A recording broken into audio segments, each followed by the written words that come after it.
प्राथमिक शिक्षकांना डी.एडसाठी 2 वर्ष द्यावी लागतात। त्यानंतर नोकरीसाठी पुन्हा टी.ई.टी परीक्षा द्यावी लागते।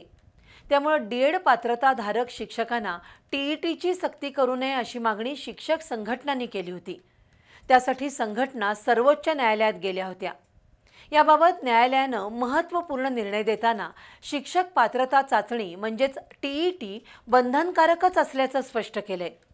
इतकंच नव्हे तर टी.ई.टी परीक्षा उत्तीर्ण नसल्यास अशा शिक्षकांना सेवेत कायम ठेवता येणार नाही असा निर्णयही दिलाय। त्यामुळे प्राथमिक शिक्षकांमध्ये खळबळ उडाली आहे। राष्ट्रीय शिक्षक शिक्षण परिषदेने 2010 साली 1ली ते 8वी पर्यंत शिकवण्यासाठी किमान योग्यता निश्चित केली होती। त्यानंतर शिक्षक भरतीसाठी टी.ई.टी उत्तीर्ण होणं बंधनकारक केलं होतं। त्यामुळे या विरोधात विविध राज्यातून सर्वोच्च न्यायालयाकडे याचिका दाखल झाल्या होत्या। याबाबत सर्वोच्च न्यायालयाने सोमवारी मोठा निर्णय दिला। त्यानुसार शिक्षक पात्रता चाचणी उत्तीर्ण करणं आता शिक्षकांसाठी बंधनकारक आहे।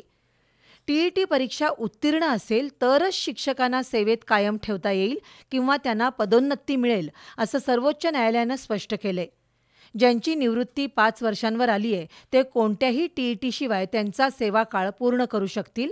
मात्र 5 वर्षापेक्षा अधिक सेवा बाकी असलेल्यांना टी.ई.टी उत्तीर्ण होणं आवश्यक आहे।